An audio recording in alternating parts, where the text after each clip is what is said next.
임마누엘, 거절할 수 없는 사랑의 침투라는 제목으로 마태복음 1장을 본문으로 말씀을 나누길 원합니다. 우리가 누리는 성탄, 우리가 생각하는 성탄절 하면 캐롤이 울리고 크리스마스 트리가 있는 이런 따뜻한 분위기입니다. 그러나 예수님이 처음 이 땅에 오신 그 성탄은 그런 분위기가 아니었고, 성탄의 의미를 생각해 보면 사실은 그런 분위기가 아닙니다.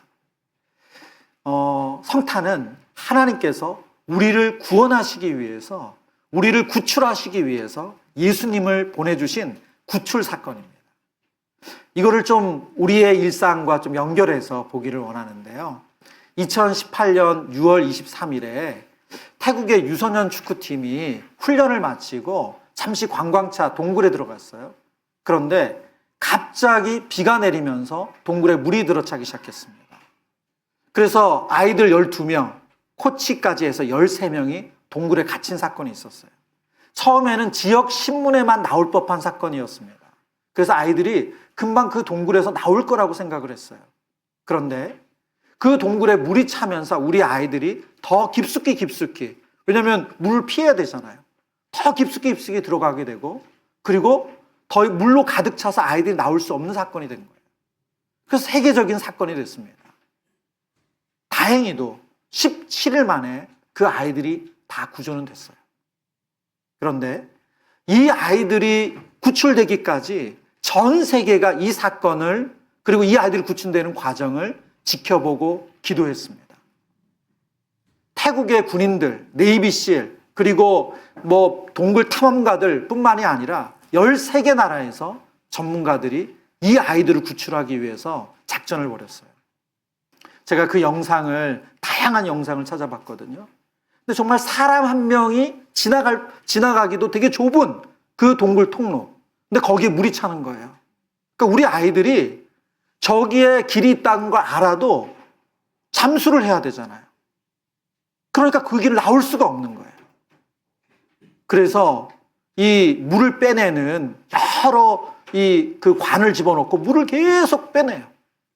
그러면서 잠수통을 든 잠수부가 그 터널 속으로 들어가서 아이들을 한 명씩 데리고 나오는 구출을 한 거죠.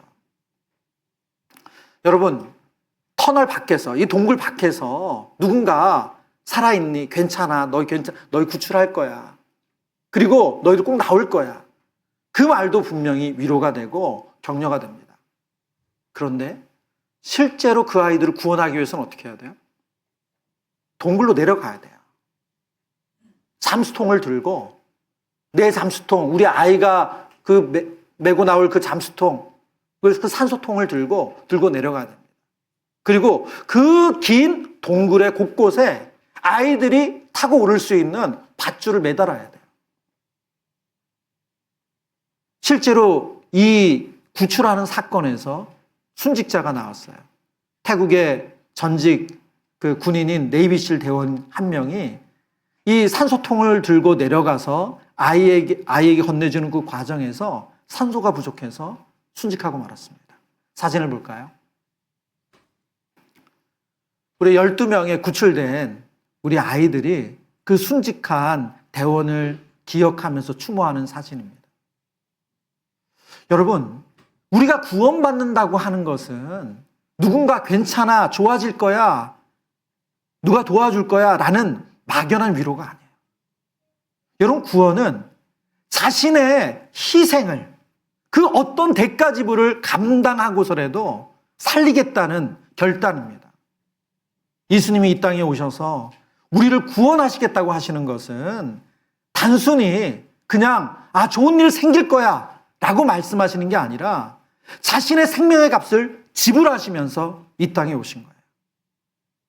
우리가 기뻐하는 이날, 우리가 감사하는 이날 알고 보면 슬픈 이야기예요. 누군가 여러분을 살리기 위해서 오는데 그분이 죽을 거라는 걸 여러분이 알고 온다면 여러분 그날이 기쁜 날이겠어요?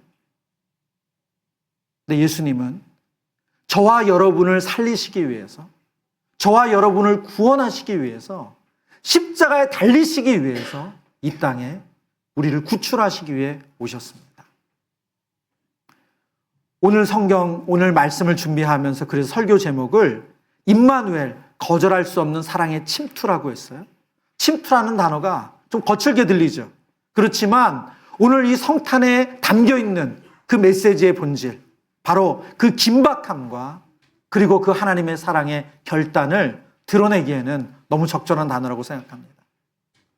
저와 여러분의 삶 가운데 죄로 인해서 망가져 있는 우리의 관계, 우리의 건강, 우리의 모든 상황 가운데서 하나님은 적극적으로 우리를 구원하시기 위해서, 구출하시기 위해서 침투해 오셨어요. 오늘 이 말씀을 묵상하면서 하나님께서 어떻게 우리를 살려주셨는가, 그리고 그 과정에서 주신 은혜가 무엇인지를 깨닫기를 원합니다. 오늘 우리가 읽은 본문에 이 하나님의 구원하시는 이 메시지, 이 성탄의 메시지를 가장 먼저 들은 대상이 있어요. 바로 요셉입니다. 요셉의 첫 성탄, 오늘 우리처럼 이렇게 목가적이고 낭만적인 그런 성탄이 아닙니다. 너무나도 절박하고 그리고 자기 인생이 어떻게 펼쳐질지 모르는 긴장감 속에서 이 성탄을 맞이했어요. 그러나 하나님께서 요셉의 인생을 어떻게 구원하셨는지, 그리고 그 영적인 원리가 동일하게 우리에게 임했다는 것을 우리가 오늘 말씀을 통해서 확인하길 원합니다. 첫 번째, 오늘 성경이 이렇게 말씀하세요. 두려움을 없애시는 하나님의 개입이래요. 성탄은 두려움을 뚫고 하나님께서 우리의 인생에 개입하신 거예요. 19절에 보면 성경은 요셉을 이렇게 소개합니다. 요셉은 의로운 사람이래요. 우리 한번 말씀 읽어볼까요? 시작.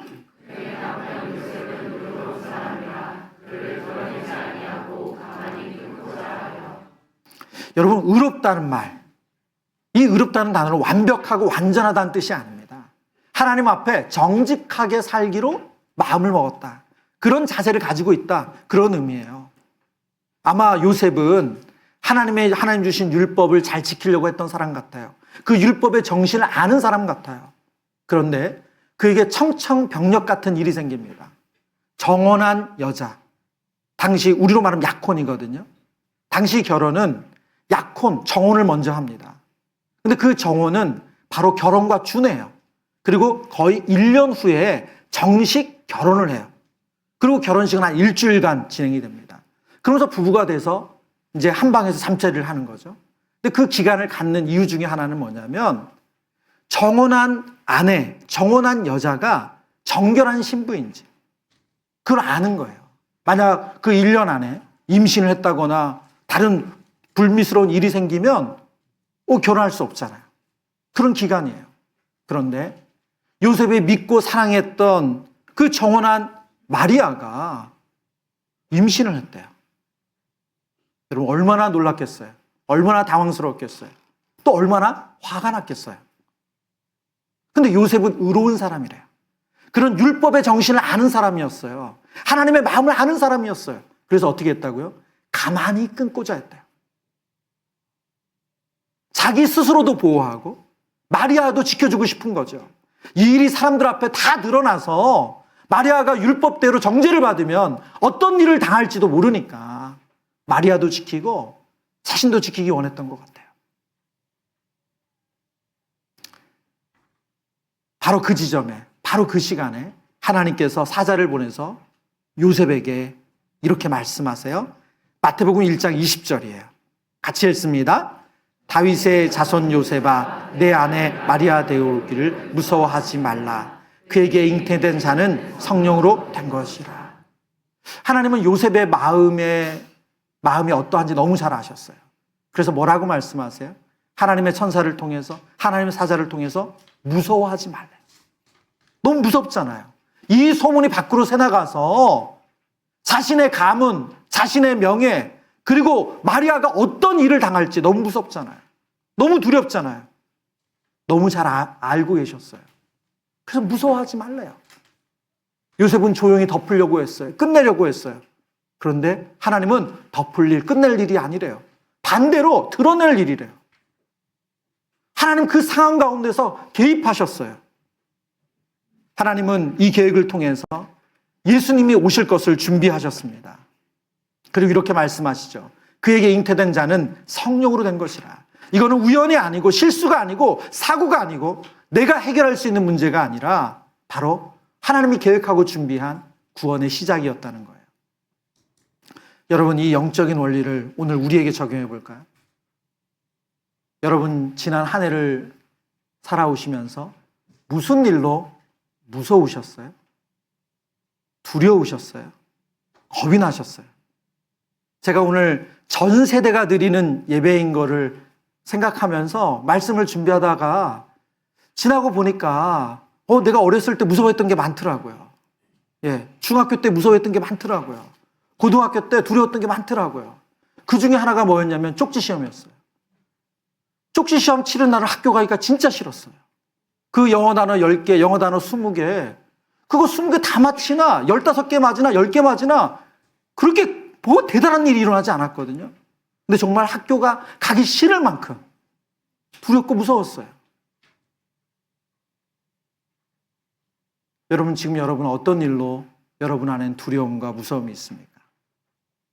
오늘 본문은 이렇게 말씀하고 있죠. 우리가 그 두려워하는 일, 무서워하는 일, 그리고 계획대로 되지 않아서 마음이 무너진 일, 그 가운데 우리 하나님은 찾아오신대요. 개입하신대요. 그냥 멀리서 좋아질 거야 라고 말씀하시는 분이 아니라 우리를 살리시기 위해서 목숨 걸고 밧줄을 메고 산소통을 들고 뛰어드신대요. 예수님이 이 땅에 오신 날은 바로 그런 날입니다. 저와 여러분을 살리시기 위해서, 구원하시기 위해서 우리의 삶에 개입하신 날이에요. 하나님의 아들이신 그분이 인간의 몸을 입고 그 하나님의 권세를 포기하고 내려오신 날이에요. 여러분에게 그 찾아오신 예수님, 하나님의 개입이 여러분의 실제적인 삶 가운데 하나님의 사랑으로 느껴지고 깨달아지는 은혜가 있기를 축원합니다.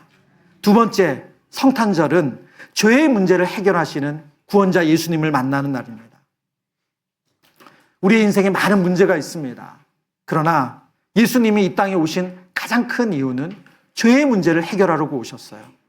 오늘 본문 21절에 이렇게 말씀하고 있거든요. 마태복음 1장 21절, 여러분 같이 읽죠. 시작.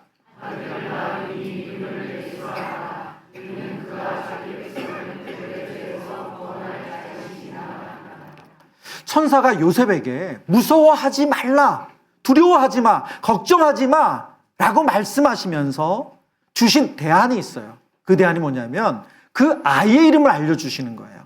이름이 뭐라고요? 예수래요. 여러분, 예수, 우리에겐 너무나도 특별한 이름이지만 당시 팔레스타인의 유대인들에게는 흔하디 흔한 이름이었어요. 왜냐하면 구약의 예수라는 이름과 똑같이 쓰이는 이름이 여호수아거든요. 근데 이게 무슨 뜻이냐? 여호와는 구원이시다는 뜻이에요. 여호와는 구원이시다. 그 이름이 사람들이 너무 좋기 때문에 많이 사용했어요.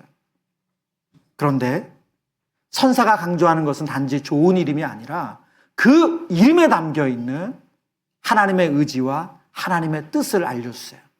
예수라는 이름을 오늘 번역을 하죠. 이렇게 번역합니다. 이는 그가 자기 백성을 그들의 죄에서 구원할 자이심이라. 이는 그가 자기 백성을 그들의 죄에서 구원할 자이심이라. 그게 예수라는 이름에 담긴 뜻이래요. 여기서 가장 중요한 단어가 하나 있습니다. 바로 죄라는 단어예요. 예수님은 우리의 인생의 많은 문제를 해결해 주시는 해결자가 되세요. 답이 되세요. 그래서 우리의 가난의 문제, 우리의 질병의 문제, 우리의 관계의 문제, 내 힘으로 도저히 해결할 수 없는 문제를 가지고 우리 예수님께 기도하면 들으시고 때를 따라서 도우시는 분이 맞습니다. 그러나 그 모든 문제의 근원인 죄의 문제를 예수님이 해결하러 오셨어요. 성탄의 메시지, 예수님이 이 땅에 오신 가장 중요한 본질은 뭐냐? 저와 여러분을 좀 더 나은 삶으로 살아가도록 돕기 위해서 오신 게 아니라는 거예요. 제가 20대, 30대 때 신앙생활했던 교회 목사님이 종종 이런 설교하셨어요. 어떤 설교하셨냐면, 여러분의 인생을 화장실 넓히는 데 써서 되겠습니까? 이런 거였어요. 그게 무슨 말이냐 했더니, 우리가 잘 살기 시작하면 삶이 여유가 생겨 화장실 개수가 늘어난다는 거예요. 처음엔 하나, 그 다음에 2개, 뭐 제가 그 2개 이상의 집은 가본 적은 없지만 어쨌든 뭐 3개, 4개 이렇게 되나 보죠. 목사님 설교 중에 종종 얘기하셨어요. 우리의 인생을 화장실 개수 늘리는 것으로 목적 삼으면 되겠냐고. 우리 예수님이 분명 우리의 삶을 도와주시는 분 맞지만 그거 도우시러 오신 게 아니라는 거예요. 죄는 무엇입니까? 죄는 우리의 죄의 문제가 해결되지 않으면 하나님과 함께 할 수가 없어요. 그래서 우리의 인생의 가장 중요한 문제는 죄의 해결입니다. 죄는 우리가 단순히 실수하거나 우리의 성격적인 약점이 아니에요. 성경은 죄를 이렇게 말씀하세요. 하나님을 하나님으로 모시지 않는 마음. 따라해 볼까요? 하나님을 하나님으로 모시지 않는 마음. 이게 죄래요. 우리 오늘 이 자리에 함께 하시는 어린이들만 해보죠. 시작. 하나님을 하나님으로 모시지 않는 마음. 따라하는 친구들 고마워. 죄는 뭡니까? 하나님을 하나님으로 모시지 않는 마음이에요. 그러면 여러분, 하나님이 하나님 아니면 누가 하나님이에요? 내가 하나님이죠. 내가 하나님인 거예요. 하나님은 하나님 되시지 않는다는 말은 내가 주인이고 내가 하나님이라는 거예요. 여러분 언제 행복하고 언제 불행하세요? 내 마음대로 될 때 행복한 거 아니에요? 여러분의 건강 상태가, 여러분의 연봉이, 그리고 여러분의 여행 계획이 여러분 마음대로 될 때 행복하잖아요. 근데 거기서 조금씩 벗어나기 시작하면 화가 나고 불행하잖아요. 짜증나잖아요. 여기 부모님들 언제 행복하세요? 아이가 내 마음대로 될 때 행복하지 않으세요? 자라 그러면 자고 일어나라 그러면 일어나고 얼마나 행복해요. 근데 늦잠 부리면 화가 나잖아요. 어린이 여러분 어때요? 언제 여러분 행복하고 화가 나요? 또 반대로 불행해요? 엄마 아빠가 여러분 마음대로 해줄 때 아니에요? 제가 어제 저녁에 저희 아이 중 하나가 아이스크림을 사왔어요. 너무 행복했어요. 왠지 아세요? 예, 그 아이스크림에는 제가 좋아하는 녹차와 초콜릿이 들어있었어요. 쫀득하니. 여러분 만약 그런데 그게 아니라 바닐라를 줬다 그러면 저는 불행했을 거예요. 예, 뭐 불행 정도는 아니지만 덜 행복했을 거예요. 죄는 뭐라고요? 죄는 내가 하나님 되는 거예요. 하나님이 하나님 되지 않는 것, 그것이 죄예요. 우리가 이 땅에서 겪는 수많은 갈등과 아픔, 그 이면을 들어가 보면 결국 뭐가 있어요? 죄가 있어요. 여러분 왜 직장에 출근하기 싫으세요? 그 어렵게 들어간 직장을? 왜 싫어요? 여러분이 원하는 대로 안 되잖아요. 직장 상사의 말하는 그 말투가 마음에 안 들어. 여러분 그래서 그런 거 아니에요? 내가 일한 만큼 성과급을 안 줘. 근데 언제는 마음에 드셨어요? 여러분이 원하는 게 됐을 때. 여러분 우리의 죄는 겉모양만 바꾸는 것으로 문제가 끝나지 않습니다. 죄는 우리가 죄 안 져야지 하는 의지를 가진다고 조절되는 문제가 아니에요. 죄는 주인이 바뀌어야 되는 거예요. 그래서 죄는 내가 해결할 수가 없어요. 하나님은 그걸 아셨어요. 그래서 우리의 죄의 모든 대가를 예수님이 대신 십자가에서 지불하신 거예요. 비유하면 여러분의 진 빚을 누군가 대신 갚고 감옥에 들어간 거예요. 형을 다 살고 나오셨어요. 그래서 여러분의 진 빚이 이제 더 이상 없어요. 그 사람이 다 대가 지불을 했기 때문에. 오늘 성경 우리에게 말씀합니다. 예수님이 이 땅에 오신 이유가 뭐라고요? 그가 자기 백성을 그들의 죄에서 구원하시기 위해서. 그래서 오늘은 기쁜 날이에요. 왜요? 우리의 죄의 모든 값이 지불되고 우리가 구원받은 날이기 때문에 그렇습니다. 여러분, 우리의 평강은 언제 진짜 평강이 있습니까? 예수님이 우리의 삶의 진정한 주인 되실 때 평강이 있어요. 여러분의 기쁨이 진정한 기쁨으로 남으려면 하나님이 여러분의 마음에 진정한 하나님 되셔야지만 그 기쁨이 영원한 기쁨이 돼요. 오늘 이 예수라는 이름을 우리가 다시 한번 기억했으면 좋겠습니다. 예수님은 단지 감동적인 이름이 아니라 능력의 이름이세요. 죄책감에 눌려있는 여러분에게 예수님은 용서의 분이 되십니다. 반복되는 죄의 습관에 매여있는 우리에게 예수님은 그 죄의 사슬을 끊는 이름이 되세요. 하나님과 멀어진 그 공허한 마음을 가진 우리에게 예수님의 이름은 하나님께로 돌아오는 유일한 길이 되십니다. 이 은혜를 누리시길 축원합니다. 세 번째, 오늘 성경이 우리에게 알려주신 영적인 메시지는 우리 곁에 항상 함께 하시는 하나님이에요. 예수님은 우리를 한번 동굴에서 구출해 주신 거, 목숨 걸고 희생하시면서 구출해 주신 걸로 끝내지 않으시고 우리의 삶에서 늘 동행하시는 분이시래요. 마태복음 1장 22절 23절의 말씀인데요. 같이 읽습니다. 이 모든 일이 된 것은 주께서 선지자로 하신 말씀을 이루려 하심이니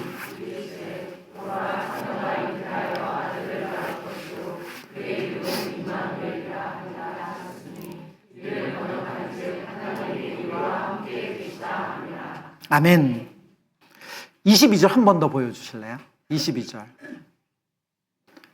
22절 설명하기 전에 여러분 어떤 선물 받으면 기분 좋으세요? 그렇죠. 내가 원하는 선물 받으면 기분 좋습니다. 비싼 선물 받으면 기분 좋잖아요. 그렇죠. 근데 사실은 그 원하는 선물, 비싼 선물의 기분 좋음과 비교되지 않는 선물이 있어요. 그것은 오랫동안 나를 생각하고 준비한 선물입니다. 여러분, 그런 선물은 감동이 있어요. 코끝이 찡합니다. 마음에 오래 남아요. 어제 백화점 가서, 어제 마트 가서 산 선물이 아니라 정말 여러분을 생각하고 오랫동안 그것을 준비한 흔적이 담긴 선물을 받으면 여러분 정말 마음에 감동이 있어요. 내가 진짜 사랑받고 있구나. 내가 존귀 여김받고 있구나. 우리 그런 마음이 들죠. 오늘 이 말씀을 볼까요? 이 모든 일이 된 것은 뭐라고요? 주께서 선지자로 하신 말씀을 이루려 한 거래요. 예수님이 이 땅에 구원자로 오신 일은 갑작스럽게 뿅 하고 생긴 일이 아니라는 거예요. 하나님께서 오랫동안 준비하셔서 그 일을 이루신 거라는 거예요. 언제부터 준비하셨습니까? 창세기 3장을 보면 첫사람 아담과 하와가 죄를 범하는 그 순간부터 하나님은 여인의 후손으로 예수님이 이 땅에 오실 것을 준비하셨어요. 그리고 선지자들을 통해서 끊임없이 알려주셨어요. 저와 여러분이 예수님을 만난 것, 저와 여러분이 예수님을 통해서 구원받은 사건은 어느 날 갑자기 일어난 사건이 아니라 하나님은 그토록 오랫동안 준비하신 일이라는 거예요. 그러면서 보내주신 예수님의 이름을 오늘 본문에 이렇게 설명했어요. 23절 한 번 더 보여주시죠. 보라, 처녀가 잉태하여 아들을 낳을 것이요. 그 이름은 뭐라고요? 예수 하나님 이름 대신에 임마누엘이라는 이름도 쓰신대요. 근데 임마누엘의 이름의 뜻이 뭐예요? 하나님이 우리와 함께 계시다. 초등학생들 아직 방학 안 했죠? 내일이나 다음 주 월요일 학교 가서 그러면 알려주세요. 너 임마누엘 이름의 뜻이 뭔지 알아? 하나님이 우리와 함께 계시다. 하나님 우리와 함께 계신대요. 근데 이 일은 불가능한 말이에요. 왜요? 하나님은 거룩한 분, 죄 없는 분이라는 뜻이에요. 그 죄 없는 하나님이 죄인인 우리와 함께 있을 수가 없어요. 만날 수가 없어요. 왜요? 거룩하신 하나님이 죄인을 만나면 죄인은 죽을 수밖에 없기 때문에. 근데 지금 이 일이 가능해졌대요. 왜 가능해졌습니까? 예수님이 저와 여러분의 죄의 값을 다 지불해 주셨기 때문에. 십자가의 죽음으로 다 대가 지불을 해주셨기 때문에. 그래서 예수님의 의가 저와 여러분을 덮고 있어요. 가리는 거예요. 우리가 죄인이 아니어서가 아니라 우리의 죄의 값을 예수님이 다 죽음으로 대가 지불하셨기 때문에 하나님 앞에 설 때 예수님과 함께 서면 우리는 하나님을 만날 수 있다는 거예요. 요한복음 1장 14절에 성경은 이렇게 말씀하셨어요. 말씀이 육신이 되어 우리 가운데 뭐 한다고요? 거하신대요. 이 거한다는 단어가 장막을 치다, 텐트를 치다는 단어예요. 이스라엘 백성들은 실제로 광야에서 텐트를 치고 살았어요. 장막을 치고 살았어요. 그 텐트는 잠깐 방문하는 텐트가 아니라 먹고 마시고 자는 생활하는 텐트예요. 그런데 누가 우리 가운데 텐트를 치고 사세요? 바로 하나님이. 말씀이 육신이 되신 그 하나님이 우리 가운데 함께 하신대요. 성탄절은 어떤 날입니까? 하나님이 우리와 함께 하시는 날이에요. 여러분, 이것이 우리에게 얼마나 큰 은혜예요? 우리 삶에는 여전히 해결되지 않은 문제가 있어요. 우리의 삶에는 여전히 많은 숙제들이 있어요. 근데 우리가 답을 알면 참 좋은데 답이 모르는 일이 너무 많아요. 그래서 겁나고 두렵고 걱정이 돼요. 그런데 그 모든 문제에서 구원해 주실 예수님이 우리와 함께 하십니다. 성탄절은 그 은혜를 깨닫는 거예요. 그리고 그 은혜 안에 거하는 거예요. 저는 간절히 기도합니다. 여러분이 오늘 이 자리에 오기까지 어떤 금신된 마음, 어떤 걱정된 마음, 어떤 두려운 마음으로 오셨는지 모르지만 우리를 구원하기 위해 오신 그 임마누엘, 그 예수님이 여러분의 하나님 되심으로, 여러분의 주인 되심으로 여러분이 예배를 마치고 나아갈 때 그 근심 걱정이 온데간데 없이 사라지는 그런 평강이 있기를 축원합니다. 이제 말씀을 마칩니다.